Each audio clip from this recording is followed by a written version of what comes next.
지금 숫자보다 배만 더 많으면 최고의 성가대가 될 것 같아요. 이렇게 숫자가 적은데도 이렇게 잘하는데 숫자가 많으면 얼마나 더 잘하겠어요. 너무 은혜가 되고, 또 이렇게 우리 교회에서 신앙생활을 가장 아주 모범적으로 하고 있는 데가 성가대가 됐어요. 전에는 안 그랬어요. 전에는 아주 뺀질거리는 파트가 성가대 같았는데, 제일 먼저 오지, 제일 먼저 와서 연습 열심히 하지, 자동차 주차장도 나중에 오는 사람들 다 배려해서 참 멀리서 대고 오지, 그러면서 찬양 예배 전에 뭐 한 몇 분 전에 와서 앉아있지. 그러니까 모든 면에서 모범이 되는 성가대가 되어버렸어요. 난 그래서 성가대만 보면 아주 은혜가 돼. 내가 우리 박수 한번 다시 한번 해줍시다. 너무 감사해요. 너무 감사해요. 어쩌면 아주 성장로님이 오늘 일부 예배에 나와가지고 바쁘다고 출근하셨는데, 남자 파트 또 우리 성장로님 안 계시면 어떡하나 그랬더니, 안 계셔도 뭐 넉넉히 소화 잘해냈어요. 아주 너무 잘하시고 아주 은혜가 됐어요. 그래서 오늘 성령 강림절에 성령에 대한 찬양을 이렇게 했는데 얼마나 잘했는지 몰라요. 우리 다시 한번 박수 한번 해주시고요. 감사해요. 기도합시다. 하나님 감사합니다. 성령 강림절에 모여서 하나님 앞에 예배 드릴 때 찬양대의 아름다운 찬양으로 영광을 돌렸습니다.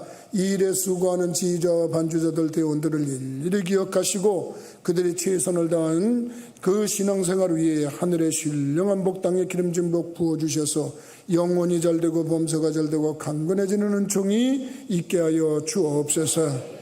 그들의 찬양이 울려 퍼질 때 우리들을 괴롭히려고 달려왔던 모든 흑암의 세력, 악한 영의 세력이 한 길로다 일곱 길로 달아나는 놀라운 역사가 증거되게 하시고, 불안했던 자 편안해지게 하시고, 힘들었던 자 또한 모든 것을 가벼워지게 하시고, 모든 것을 해결하는 귀중한 시간이 되도록 역사하여 주옵소서. 귀한 시간에 우리가 말씀 들으려 합니다. 말씀을 통해서 하나님의 뜻을 깨닫고 하나님의 하시는고자 하시는 말씀을 우리가 받아들여 영의 양식으로 삼고 영적으로 영과 혼과 육이 건강해지는 그러한 시간이 되도록 인도하여 주옵소서. 특별히 성령님 환영합니다. 모셔드립니다. 의지합니다. 오셔서 우리 가운데 운행하시면서 우리의 영과 혼과 육을 만져주셔서 약한 부분이 강해지게 하시고 부족한 부분이 채워지게 하시고 병든 부분이 치유가 되도록 역사하여 주옵소서. 주께 모든 거 의지하옵고 예수 그리스도 이름으로 기도하옵나이다. 아멘. 할렐루야. 부천시에는 모든 교인은, 모든 지도자는, 나는, 우리는, 부천교회는, 할렐루야. 사실 이대로 되도록 기도만 하면 우리가 하나님의 뜻을 이루어가는 교회로 손색이 없어져요. 그래서 여러분들이 목사님 난 기도할 줄 몰라요, 못해요 그러는데, 누가 대표기도 그냥 시켜도 하나님 우리 부천교회는 모든 교회들이 사역자가 되게 해주세요. 모든 지도자들이 배우는 자들이 되게 해주시고 겸손한 자 되게 해주세요. 그리고 우리는 지옥과대의 구조선이 되게 해주세요. 그리고서 또 나는 영적인 항공모함이 되게 해주세요. 이렇게 기도하고 예수님의 이름으로 기도했습니다. 그러면 어쩌면 그렇게 기도를 잘하냐고 하나님도 인정하시고 듣는 우리도 은혜가 되고 그러는데, 아이고 목사님 나 기도 못해요 그러면서 자꾸 못한다는 소리만 하는 참으로 안타까운 사람들 되지 않기를 주님의 이름으로 부탁을 드립니다. 사실 우리 교회는 성경적이고 성령 충만한 교회라는 표를 바꾼 적이 없어요. 지금까지 계속 어느 해부터 우리 교회는 성경적이다, 그리고 성령 충만한 교회다 이렇게 얘기했는데, 성경적이라는 교회의 의미를 두는 것은 뭐냐면 성경적이어야 건강한 교회가 되는 거예요. 믿습니까? 이게 아무리 교회가 크고 뭐하더라도 성경을 벗어나면 그게 이단이 되는 거예요. 우리 부천교회도 이단 될까봐 성경적인 교회라고 첫째 강조하는 거예요. 그래서 이단의 이자만 나와도 우리는 제자리로 돌아와. 그렇기 때문에 우리는 성경적인 거다. 근데 성경만 얘기하다 보면 차가워질 수가 있어요. 냉랭해질 수가 있어요. 그래서 냉랭해지고 그러기 때문에 거기다가 성령 충만한 교회다 이렇게 얘기를 해요. 그러면 성령 충만해지면 어떻게 되냐면 신앙이 강해져. 그리고 성령 받은 사람들이 모이면은 성령 받은 사람들의 특징은 변함이 없다는 거예요. 변함이. 성령을 안 받았으니까 이랬다 저랬다 하는 거고, 약했다 강했다 하는 거고, 그냥 들쑥날쑥 하는 거고, 이런 거예요. 그래서 성령을 충만해지면 신앙이 변치 않고 거기에 따른 열매를 맺더란 말입니다. 그래서 갈라디아서 5장 22절에 보면 그런 얘기 있어요. 성령의 열매는 사랑과 희락과 화평과 오래 참음과 자비와 양선과 충성과 온유와 절제라고는 열매를 맺는다 이렇게 되어 있어요.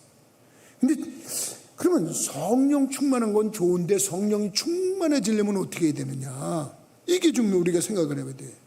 그래서 우리가 성령이 우리 안에서 어떻게 계신지 우리가 알고나 있는지, 예수님을 믿고 있는 사람들은 마음속에는 성령님이 거하신다는데 어떻게 보면 성령이 계신 건지 안 계신 건지 오늘 좀 그거를 알자는 거예요.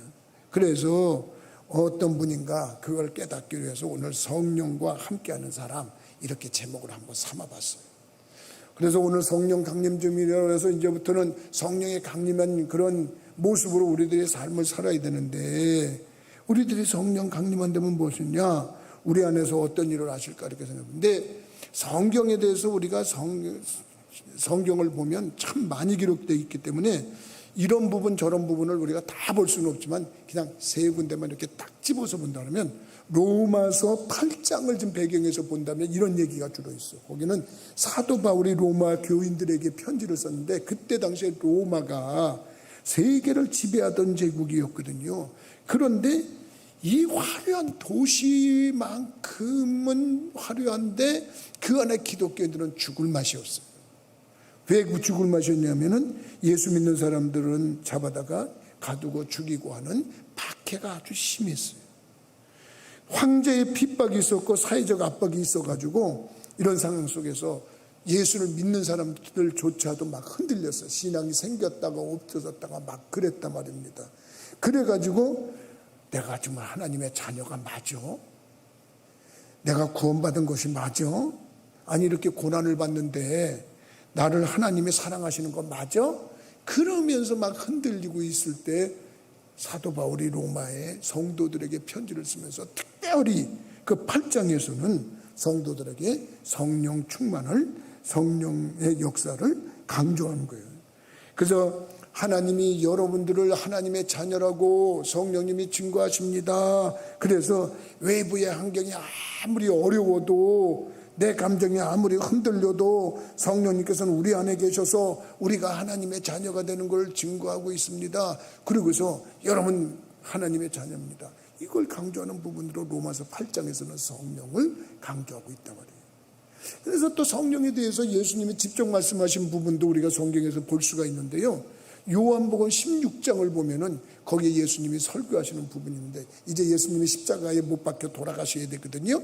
그래서 예수님이 그때 이 설교를 하고 이제 그 일을 치르신다 그래가지고 예수님의 고별 설교다 이런 별명이 붙어 있어요. 요한복음 16장에는. 그래서 요한복음 16장에서 제자들에게 마지막으로 말씀을 하시면서 제자들에게 뭐라고 말을 했냐면, 야 이제 내가 너희들을 떠나야 된다 이렇게 얘기를 한 거예요. 근데 제자들이 갑자기 충격을 받은 거예요. 아니 지금 난 예수님 잘 믿으면, 예수님 잘 따라다니면 또 딴 생각하는 사람들, 저분이 왕이 되면 내가 좌의정이 되고 우의정이 되고 영의정이 될 텐데, 이제 그러면서 뭔가 기대감 속에서 따라다녔어요. 제자들은 그때까지만 해도. 근데 그 예수님이 어느 날, 얘들아 잘 있어라 나 간다. 아이고 그러면서 이 사람들이 굉장히 충격을 빠진 거예요. 내가 어렸을 때 제일 힘들었던 게 뭐냐면, 초등학교 다녔을 때 어렸을 때 제일 힘들었던 게 뭐냐면, 어머니가 어느 날 학교 갔다 오면 안 계실 때가 있어요. 학교 갔다 오면 갔다 왔냐 그리고 우리 아들 그러고 하는데, 그 반겨주는 그 목소리를 듣기 위해서 다녀왔습니다 그러고서 들어서는데 없으면 참 힘들어. 엄마 어디 가셨지? 그런데 보니까 어느 날 어머니가 시골을 가신 거예요. 시골 할머니 할아버지가 모내기철, 요즘 같으면 모내기철, 가을이면 추수하는 철 뭐 이런 때 도와드리러 가시는 거예요. 근데 그냥 미리 얘기하고 가면은 그 미리 얘기한 것 자체가 힘들어. 내가 언제부터 언제까지 이제 시골에 갔다 올 테니까 너희들끼리 잘 있어라. 그런단 말입니다. 그런데 그때부터 마음이 불안해지기 시작하는 거야. 많이 힘들어. 근데 예수님이 제자들을 3년 6개월 동안 데리고 다니면서 훈련시키셨는데 예수님께서 호련히 떠나신다니까 얼마나 힘들었겠어요. 그러니까 제자들이 퍽썩거리고 아니 이러시면 어떡합니까? 그런데 예수님이 한 말씀 하셨어요. 얘들아, 내가 가는 게 도리어 너희들한테 유익하다. 예? 내가 너희들한테 가는 게 유익해. 너희들을 떠나는 게 유익해. 그러면서 말씀하시는 장면이 요한복음 16장에 기록이 되어 있어요. 그러니까 예수님이 가시는 게 유익하네. 보혜사가 오실 거야. 성령님이 오실 거야. 그분이 내가 하던 일을 다 하실 거야. 그러고 말씀하셨어요. 또 한 부분은 오늘 좀 점검해야 될 부분인데 사도행전 16장의 얘기인데 이 사도행전 16장에는 무슨 얘기가 나냐면 사도 바울이 전도하는 2차 전도하러 다니다가 예수님 전도하러 다니는데 사도 바울은 아시아 쪽으로 가려고 마음을 틀었어. 마음을 틀어가지고 가려고 그랬는데 성령님이 막으셨어. 너 가지 마라. 그쪽으로 가지 마라. 그리고 방향을 트는 장면이 사도행전 16장에 기록이 되어 있는 거예요. 그러니까 성령이 역사하시면 이렇게 우리가 어떻게 보면 로마서를 8장을 보면서 이런 뜻이 있었구나. 혹은 또 요한복음 16장을 보면서 이런 뜻이 있었구나. 그리고 사도행전 16장을 보면서 이런 뜻이 있구나. 이렇게 생각하면서 오늘 말씀을 들으면 오늘 예배를 제대로 드린 거란 말이죠. 여러분, 그러면 우리가 뭘 먼저 생각해야 될까요? 일단은 성령이 오셔서 우리가 하나님의 자녀라는 걸 증거해 주신다는 거예요. 여러분들이 하나님의 자녀이심을 믿으시면 아멘 하십시다. 그럼 나는 하나님의 자녀예요. 그리고 얘기를 하는 사람들이 있는데 사실 하나님의 자녀라고 하는 사람들은 성령님이 그 안에 있어야 그게 확신이 오는 거야. 확신. 로마서 8장 14절에서 16절 말씀까지 17절까지 말씀을 보면 무릇 하나님의 영으로 인도함을 받는 사람은 곧 하나님의 아들이라. 너희는 다시 무서워하는 종의 영을 받지 아니하고 양자의 영을 받았으므로 우리가 아빠 아버지라고 부르짖느니라. 성령이 친히 우리의 영과 더불어 우리가 하나님의 자녀인 것을 증언하시나니 자녀이면 또한 상속자 곧 하나님의 상속자요 그리스도와 함께한 상속자니 우리가 그와 함께 영광을 받기 위하여 고난도 함께 받아야 할 것이니라. 믿습니까? 여기서 두 개의 키워드가 하나 있어요. 두 개의 키워드가 있는데 뭐냐면 종의 영으로 받지 말라는 거예요. 양자의 영으로 받으라는 거예요. 이게 뭐냐? 사도 바울은 영을 대조시키면서 하는 말 중에 보니까 성령을 받을 때 무서워하는 종의 영으로 받는 거예요. 그게 무슨 얘기냐면 하나님의 영으로 받는데 내가 아직 종이야. 하나님의 자녀가 아니고 하나님의 종이야. 그러면 종의 입장은 맨날 두려워. 맨날 걱정이야. 남의 집 종으로 살아봐요. 종인데 주인이 아이고 오늘 잘했구나. 아이고 우리 종 잘했네. 그런 말이 많겠어. 야 너는 왜 일을 그따로 하냐. 이것도 해라 저것도 해라. 맨날 꾸지람이고 맨날 지적사항이란 말이야. 그러니까 하나님의 영을 받는데 종이 된 사람은 종으로서 생각하지만 하나님이 늘 두려운 존재야. 늘 무서운 존재야. 늘 힘든 존재야. 그러니까 그런 종으로 받는 게 아니다. 사도 바울이 뭐라고 그러냐면 하나님의 영이 네 몸에 임재하면 너는 그때부터 하나님의 자녀로 양자의 영을 받아서 하나님을 아빠 이렇게 부를 수 있는 그런 모습으로 된다는 거예요. 아니 아빠를 부르는데 무서운 아빠만 생각하나요? 사랑의 아빠로 사랑의 아버지로 여긴단 말이에요. 그래서 여러분들도 그렇고 나도 그렇고 성령이 받은 사람은 하나님을 아버지라 부를 수 있는데 성령을 못 받은 사람은 하나님을 아버지라 부르지를 못해요. 혹시라도 여러분들 중에서 난 성령을 받았나 못 받았나 성령님이 내 안에 계신가 못 계신가를 모르는 사람들은 내가 흔히 아버지를 아버지라고 부를 수 있나? 하나님을 아버지라고 부를 수 있나? 이거 점검해 볼 필요가 있어요. 내가 말이죠, 우리 교인들은 다 알지만 중학교 2학년 때 처음 교회를 나갔거든요. 내 친구가 교회 가자고 그래서 갔더니, 그때는 친구가 좋아서 갔어요. 교회에 그냥 갔는데 내가 중학교 2학년인데 고등학교 2학년 3학년 누나들 형들은 한참 어른으로 보이더라고요. 한참 어른으로 보였는데 고등학교 2학년 누나가 하나 있었는데 그 사람은 뭐 조금만 있으면 아버지 그러는 거예요. 그래서 내가 속으로, 아니 저 누나는 맨날 무슨 그렇게 아버지라고 불러. 그러는데 나는 어려운 일을 당하면 엄마 이렇게 불렀지 내가 언제 아버지라고 불러봤나는데, 지금 생각해보니까 그 누나가 성령이 충만했던 사람이에요.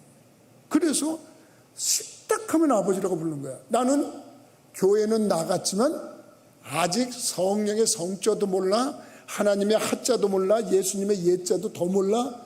그저 교회가 놀이터로 삼아서 갔으니까 하나님을 성령으로 받아들인 적이 없어. 그러니까 아버지라고 부르는 사람이 주책 맞은 것처럼 보이는 거예요. 뭐 식탁하면 아버지라고 부르냐 이러는데, 그 아버지라고 부르는 사람들은 그 안에 성령님이 계신 거예요. 여기 혹시 아직 내가 하나님의 자녀가 맞아 안 맞아 그런 사람들은 속으로 한번 불러보시면 돼. 아버지 하고 불러보시면, 그게 불러지면 하나님이 그 안에 계신 거예요. 근데 나는 안 돼 그게. 그럼 아직 성령님이 안 계신 거예요. 그러면은 여러분들이 성령을 모셔드리려고 마음에 물어요. 성령님을 환영해 모셔드리는 거예요. 성령님을 마음에 모셔드려야 성령님이 그때부터 여러분들의 몸에서 역사하는데, 고린도전서 3장 16절에 그렇게 되어 있어요. 너희 몸이 하나님의 성전인 것과 성령이 너희 안에 거하시는 것을 알지 못하느냐 말씀하셨기 때문에 우리 몸이 하나님의 성전이야. 근데 아유 싫어요, 나는 성령님 싫어요, 난 성령님하고 상관없어요, 그런 사람들한테 성령님 안 들어가. 걱정하지 마라. 그런데 성령님 환영합니다, 모셔드립니다, 내 안에 오시옵소서 그런다면 성령님이 그 안에 들어가. 그러면 그 안에서 성령님을 아버지라 부를 수가 있는데, 그때부터 어떤 일이냐, 자녀는 부모의 상속권이 있는 거야. 하나님의 권세가 우리한테 주어지는 거야. 그렇기 때문에 나는 여러분들이 하나님을 아버지라 부를 수 있는 그 권세 활용할 줄 아는 지혜자들이 되기를 주님의 이름으로 부탁을 드립니다. 여러분, 그래서 여러분들이 잠자리에서 일어나면 제일 먼저 아버지 하나님 감사합니다, 하나님을 부르는데도 아버지 하나님이라고 부르면 성령님이 그 안에서 너는 내 아들이다, 너는 내 딸이다 인정하시는 거예요. 잠자리에 들 뿐만 아니라 여러분들이 잠자리에 드는 시간, 잠에서 깨어나는 시간, 뭐를 하더라도 하나님을 아버지라 부를 수 있으면 여러분들의 속에서 성령님은 여러분들이 하나님의 자녀라고 하는 것을 증거하고 있다는 사실 깨닫는 분들이 되기를 주님의 이름으로 부탁을 드립니다. 여러분 안에 여러분들의 자녀들의 이름이 있으면 여러분들, 그 사람들은 여러분들의 자녀예요. 여러분들의 자녀. 그렇기 때문에 나는 항상 우리 두 자녀가 내 속에 있어요. 내 속에 있어요. 그래서 우리 자녀의 이름을 늘 부르면서 하나님 앞에 말씀드려요. 그리고 내 몸에 미세스 박이 내 안에 있어요. 그래서 하나님, 내 미세스 박이 내 안에 있기 때문에 그 사람이 내 아내라고 하는 것을 그리고 내가 그 사람의 남편이라는 것을 항상 증거해. 근데 내 안에 아버지가 계시다, 성령님이 계시다. 여러분, 그러기 때문에 나는 지금 또 하나님의 자녀인가 아닌가를 알려고 하는데, 중요한 것은 내가 아버지라 하나님을 호칭할 수 있다 그러면 성령이 여러분 안에서 여러분들을 인도하신다는 사실 깨닫는 분들이 되기를 주님의 이름으로 부탁을 드립니다. 이제 오늘부터 아침에 눈을 뜨면 여러분들 하나님께 아버지라고 한번 불러보시기 바랍니다.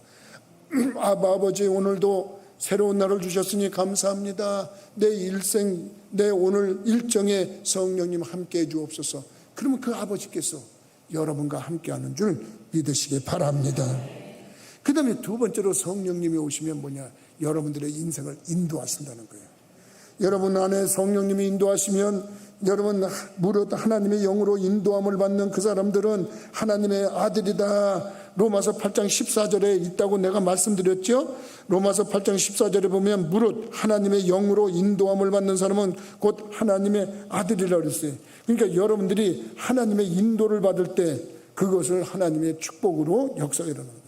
근데 사도 바울이 그랬어요. 사도 바울이 빌립보 교회를 세웠죠. 에베소 교회를 세웠지요. 고린도 교회를 세웠죠. 데살로니가 교회를 세웠죠. 교회마다 교회를 세우면서 교회를 세운 것뿐만 아니라 사도 바울은 성경의 3분의 2, 신약 성경의 약 3분의 2 정도를 기록했다잖아요.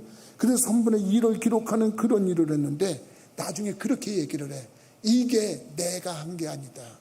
내 안에 계신 성령님이 하신 거다. 그렇게 하면서 하나님께 영광을 돌린단 말이에요. 내 계획을 세워도 하나님이 인도하시는 덕분이었다. 그래서 믿는 사람들은 그런 말을 아주 자주 합니다. 사람이 계획을 세울지라도 이루시는 분은 하나님이시다. 믿으시면 아멘 하십시다. 여러분들을 인도하시는 분이 하나님이세요. 여러분들의 지금의 여러분들 하나님께서 여러분들이 하나님을 인정하시고 나면 하나님은 합력해서 선을 이루는 거예요. 내가 제일 좋아하는 성경 구절 중에 하나가 로마서 8장 28절의 말씀인데 하나님을 사랑하는 자 곧 그 뜻대로 부르심을 입은 자들에게는 모든 것이 합력하여 선을 이룬다. 결과적으로 하나님이 선을 이룬다는 거예요. 지금은 어렵지만 지금은 고통스럽지만 지금은 괴롭지만 지나고 보니까 그때 하나님이 그랬구나. 그때 그랬구나. 난 지금 내가 우리 집사람한테 지금 아부하려고 그러는 게 아니고 내가 학창시절에 교제를 하려고 했던 그런 여학생이 있었어요. 대학교 때. 근데 깨졌어요. 깨졌을 때 상처 많이 받았어요. 많이 받았는데 그때는 상처를 받았는데 내가 많이 부족한가? 그런 생각을 했어요. 근데 그 배경을 보면 그때 당시에 그 자매의 아버지는 교계의 최고의 큰 어른이었어요. 주위 사람들이 나를 다 부러워했어요. 야, 너 그 여학생하고 잘 되면 너는 그냥 순풍에 돛단 거야. 너는 그냥 잘 만나봐. 그러는데 어쨌든 안 됐어요. 근데 사람이 교제하다가 깨지면 얼마나 마음이 아파요. 아프단 말이에요. 아픈데 지금 지나서 생각해 보니까 나에게는 하나님께서 미세스 박이라는 사람을 준비해 놓고 너는 이 사람을 만나야 된다. 그러고 인도하려고 만났는데 지금 생각해 보면 이 세상에서 나 길을 막고 물어봐도 나보러 사모님 잘 만났다 그러지 사모님 보러 목사님 잘 만났다 그러는 사람 한 사람도 없어. 내가 볼 때. 그러니 내가 얼마나 복 있는 사람이요. 난 처음에 그 말 들을 때 참 서운했어요. 아니 저 사람이 나를 잘 만났지 내가 저 사람 잘 만났나. 근데 지금 시간이 지나고 보니까 이렇게 잘 만난 경우가 없네. 내가 보니까. 여러분들 괜히 하는 말이 아니에요. 전에 우리 교인이 어떤 분이 그러세요. 목사님 하나님의 은혜가 너무 감사해요. 그래서 왜 그랬대. 목사님 그때 내가 어느 회사로 옮긴다고 그랬잖아요. 그럼 목사님한테 여쭤봤잖아요. 그랬죠. 그때 월급도 몇 배로 더 주고 뭣도 더 주고 그러니 목사님은 어떻게 가야 말아야 돼. 그래서 내가 그때 나는 즉시로 대답을 하는 게 아니고 그거 기도해보고 하세요. 근데 그 사람이 주위 사람들이 다 물어본 거예요.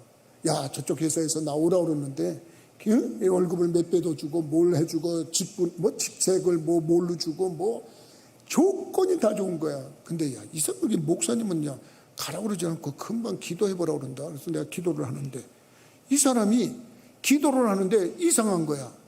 기도를 하는데 이상한 게 뭐냐면은 마음이 불안한 거야. 조건은 다 좋은데 마음이 불안해. 가려고 그러는데 마음이 불안해.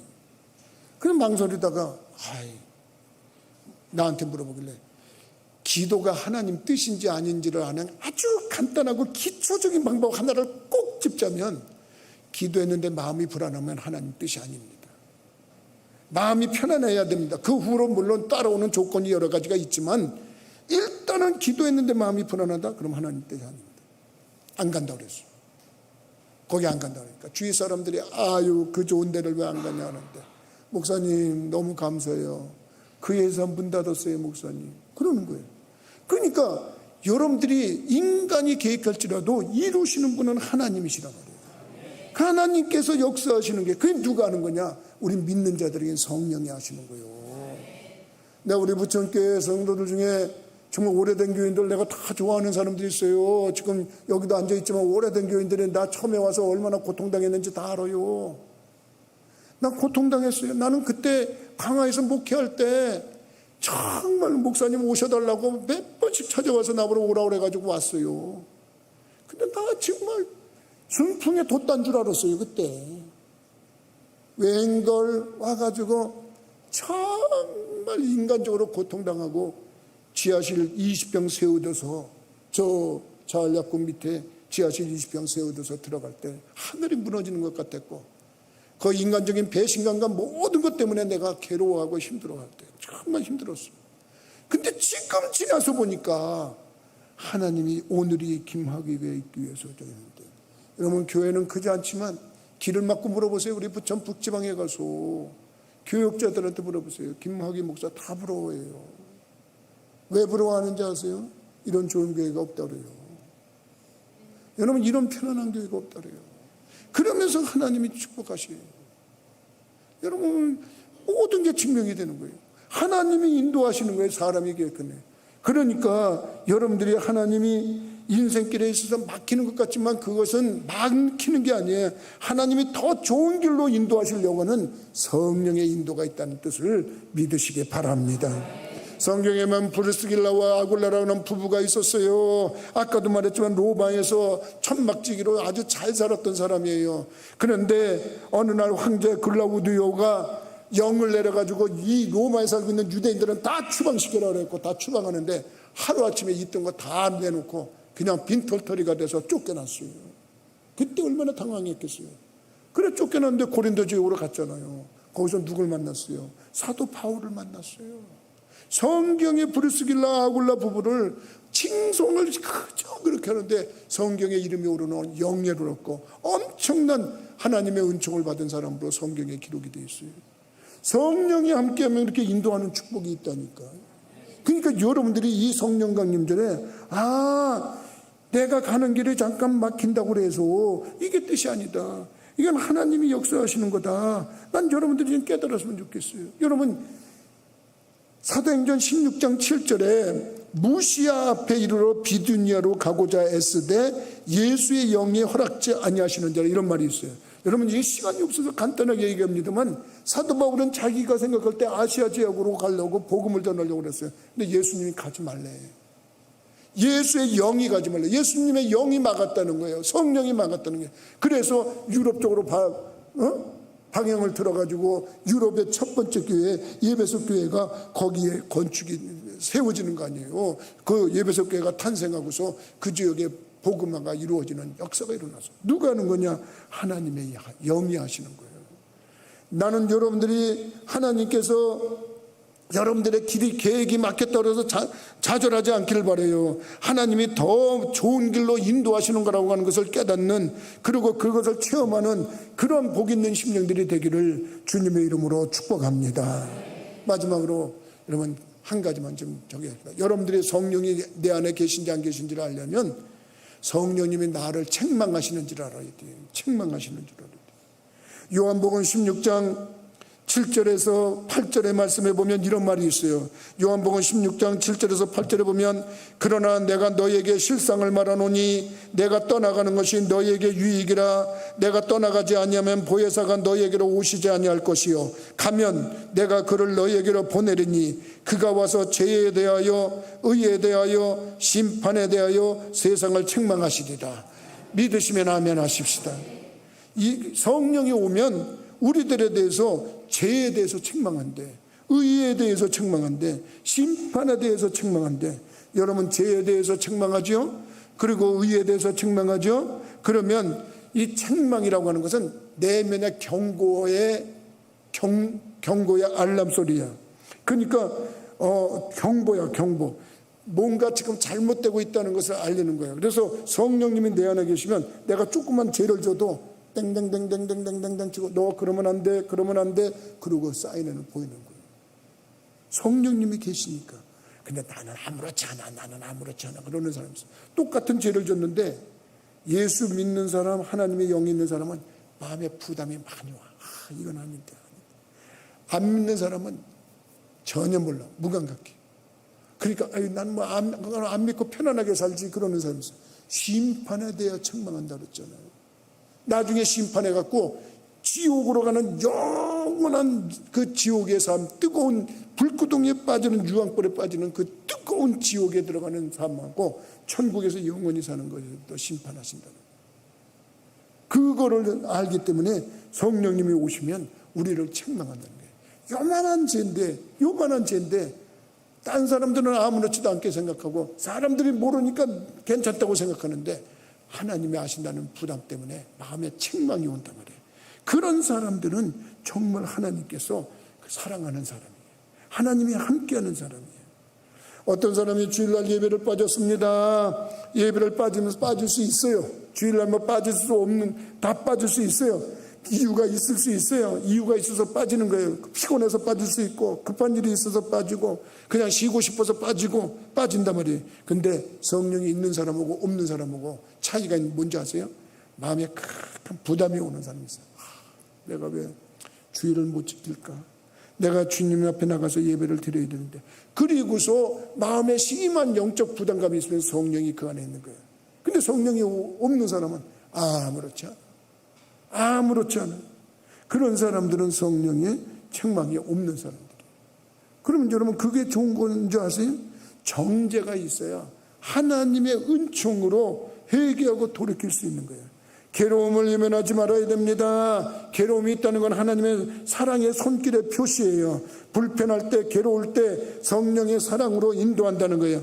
그럴 때 하나님 앞에 자기의 죄를 자복하고 뉘우치면 성령이 그를 감싸고 인도하는 은총을 베푼다는 사실 깨닫기 바랍니다.